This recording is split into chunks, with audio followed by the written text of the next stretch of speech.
The Insider Hit. Presented by your local Farm Bureau Insurance agent. Go local. Go with a home team.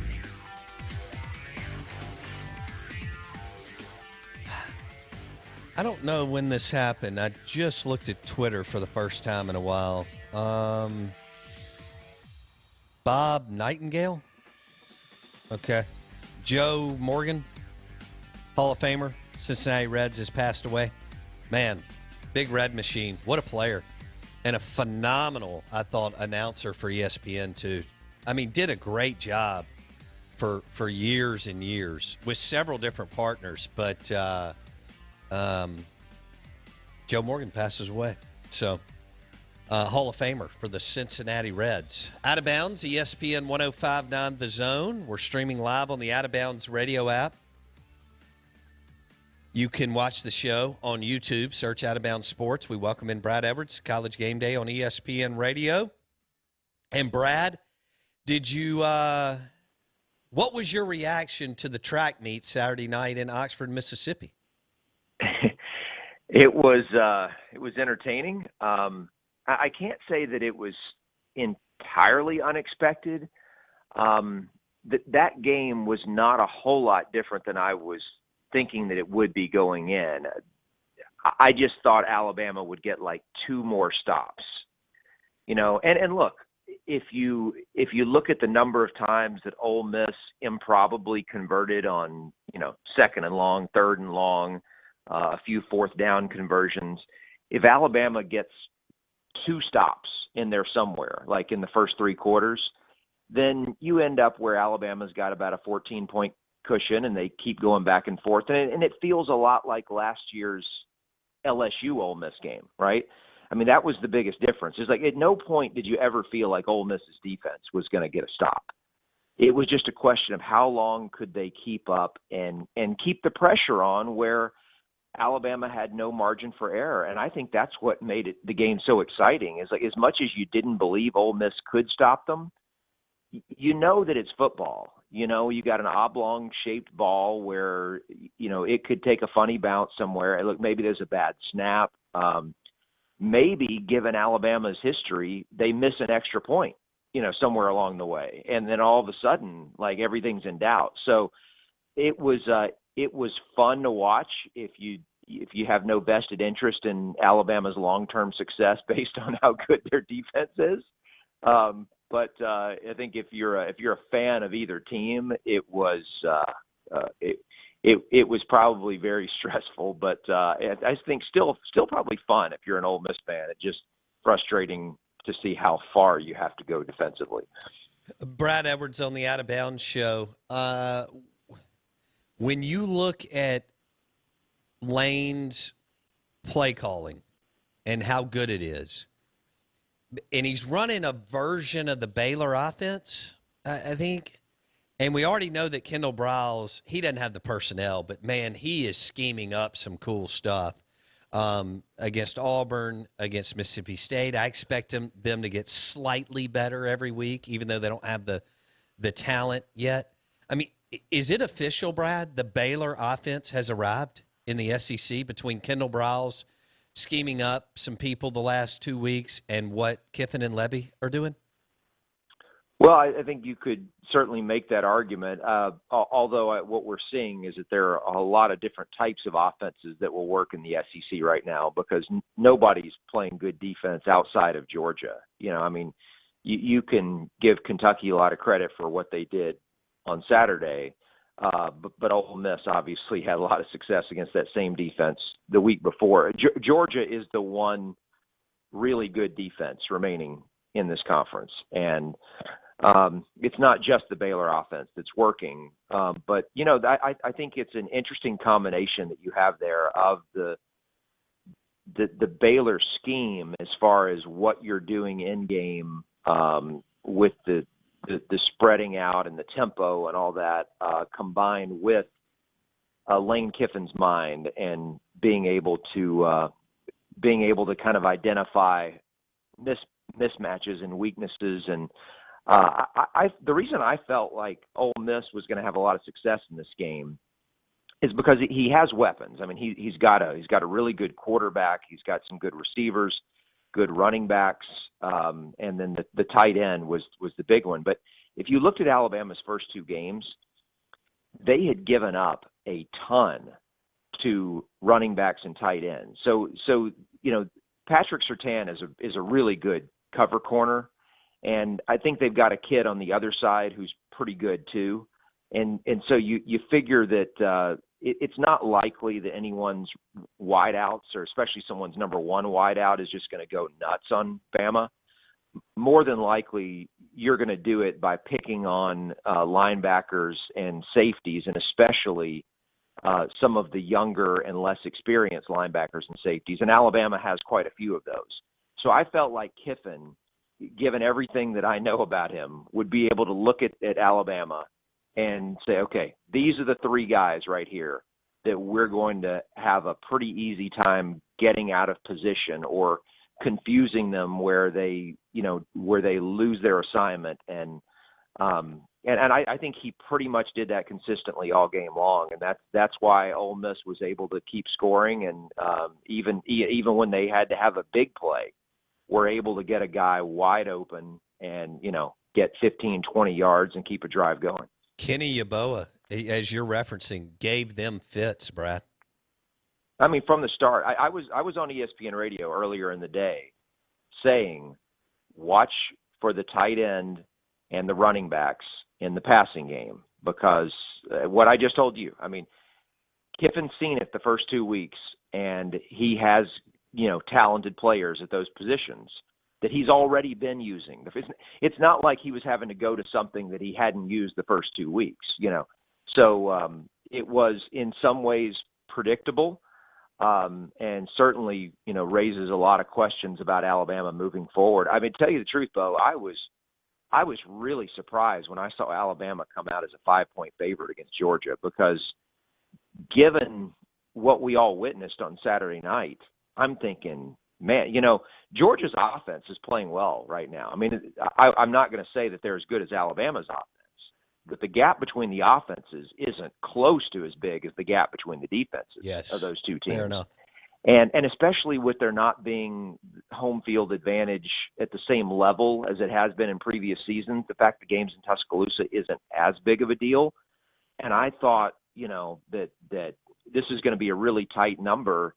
And based on checking about 30 minutes ago, it still hasn't moved. And I think what that tells me is that nationally, there is still a Saban factor, which is there's a belief, even though he doesn't win every time, there is a belief that Saban is going to have his guys ready for a big game and that they're going to come out on top, and especially against a former assistant. That number has been out there so much. Mm-hmm. But, right now, I like Georgia's team a lot better than I like Alabama's. Okay. Brad Everett's College Game Day on ESPN Radio joins us on the Coors Light guest line. And he referenced Bama, Georgia this weekend, or Georgia at Bama. I cannot wait. That's a 7 o'clock CBS game, which should be a lot of fun. So Lane's doing this in his first year. You're right. He does have talent. He's got a talented quarterback. But to be this good, this fast, what does that tell us about where – I mean, I know there's a ceiling for everybody. Like, they can't be 100 times better 2 years from now. Right. But still, I mean, you could argue they're the best offense in – all right, how about this? Are they the best offense in the SEC? I still have a hard time saying that they're better than Alabama, because Alabama has a much better offensive line. Okay. And even though that line has not played up to its talent, I mean, look, let's just go back and let's think about what we saw on Saturday night. How many times did an Ole Miss player, whether it was the quarterback or a running back, get hit at or behind the line and then break a tackle and turn it into something? I mean, there were quite a few times that Corral should have been sacked, and he managed to get away and make a play out of it. Mac Jones, for the most part, was not under pressure. He was able to just sit back there and find his guys. And And yeah, you could say, well, that's just because there's such a big gap between the defenses. And I think that's true too. Even though Alabama's not playing well defensively, they're still a lot more talented on that side than Ole Miss is. But I just think the difference in the offensive line is such that the margin for error is much thinner. Where if you can't protect your quarterback better than that, it's just a matter of time before someone you play down the line is going to make those tackles. They're not going to miss them, and some of those drives get bogged down. And so that I think that's why Ole Miss scored 48 in that game and scored 35 or whatever against Florida. It's because Florida didn't miss as many plays that they should have made defensively. So the offensive line to me is the big difference. But I think Ole Miss has a top 5 offense already, and like you said, they'll get better. I mean, they'll get better on the offensive line. Mm-hmm. And if he's fortunate, he'll be able to find another. I mean, not that Corral's going anywhere next year, but he'll be able to find another quarterback who will do just as well.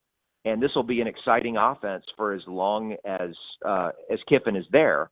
But you can't do much better than top 5 if you're already top 5.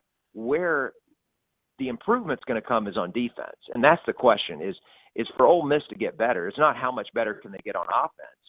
It's how long is it going to take them to get considerably better on defense? Is it something that can, be done by now? I don't mean great next year, but I mean considerably better next year. I don't know. That's what obviously is going to happen through recruiting. Who were you more impressed with, Matt Corral or the offensive skill talent? Oh, I'd have to say Corral because I'm trying to think, was there a great catch made anywhere? Where Elijah Moore had one that was on his shoelaces, but other than that, I can't think of one. Yeah, but it wasn't like you're just throwing balls up for grabs and some guy is just making plays left and right, and you're like, wow, like what a freak. And they do have great players around him, but Corral was making most of those plays. Like a lesser quarterback for Ole Miss, that would not have been nearly the game that it was because, like I said, the margin is so thin when you're not getting great protection, and so many of those throws have to be precise. That's what it takes to hang in there. And so I would say, yeah, absolutely. Most impressed with Corral of the players on that offense. Would you say he's the most talented? It's early, but would you say he's the most talented QB in the league? Would you go Trask, or do you chalk up Mac Jones as where he plays and what he's surrounded by? Where would you start with ranking quarterbacks in the SEC after 3 weeks? Yeah, that's a great question because you have to start asking yourself, what would this guy do in the other team's system? Like if you switched him around, Mac Jones would not do a whole lot in Ole Miss's system. Like what I'm not saying that they wouldn't score. I'm just saying like some of the things that Corral is able to do as a runner and getting out of the pocket, that's not Mac Jones's game. So he's in the perfect place, for him. And I would say Kyle Trask, that's probably true for him as well. So I hadn't really thought about that. Like, where would I rank him? I think Alabama and Florida would both be tearing it up with Corral as their quarterback. Woo. But would Ole Miss's offense be as good if they had either Trask or Mac Jones in there instead? They'd still be good, but they wouldn't quite be able to do all the things that they've been doing. Right. So you could make an argument. You could make an argument that right now that Corral is the best quarterback in the league. Okay. Brad Edwards, College Game Day, ESPN Radio. Real quick for our listeners, Alabama's ranked 65th in defense, and Florida 72nd. I did not see that coming. Not that I expected them to be top 5, but we have to keep in mind this is not the normal year where that's out of 130. That's out of 75, 76 teams that have played so far. That's right. I mean, yeah. That's this is basically the equivalent of being like 120. It's awful. You know? I mean, for what those programs are, Brad. Yeah. So here's a number. Let's keep in mind, it's not just this past Saturday. There are 3 games that are in the books now, and Alabama defensively ranks dead last in percentage of drives that gain a first down. Okay, so it's like somewhere around 92% of Alabama's opponents have gained at least one first down, or 92% of their opponent drives have gained at least one first down. So going into this weekend, Alabama's defense dead last in the nation in basically getting teams off the field without picking up a first down. Georgia is best in the nation defensively in that. Half of Georgia's opponents' drives have not resulted in a first down. So you're talking about. I'm not saying that means Georgia's defense is best in the nation and Alabama's is worst. I do think Georgia's defense is the best in the nation. I don't even think it's close. I don't either.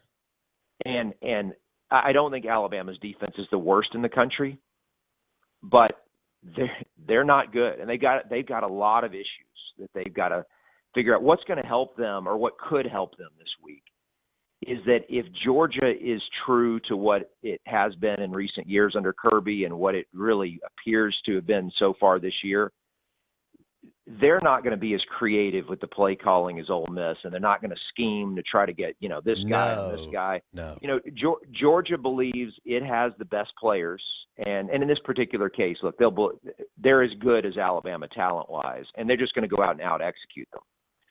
There's not going to be any, deception where we've got to employ misdirection and, ball fakes and all this stuff. It's just line up and play. And I think to some extent, Georgia whatever strengths Alabama does have on defense are just based on physical talent, right? Just size and speed and whatever. And I think Georgia is more likely to play right into Alabama's strengths, the way that they'll call the game offensively. They're going to line up and try to run between the tackles, play action pass. They will. One thing Kirby knows, though, from having been defensive coordinator at Alabama under Saban, he knows how much a mobile quarterback will stress that defense, and Stetson Bennett can run it a little. And I bet he will have a few called runs. He'll roll him out of the pocket. He'll do some things like that he knows that Nick will hate. But outside of that, I don't think Georgia's going to do anything close to what Ole Miss did last week, because that's just not their style. Sure. To try to play offense that way. Yeah, he's like most defensive-minded coaches, especially those that coach under Saban. They suffocate their offense.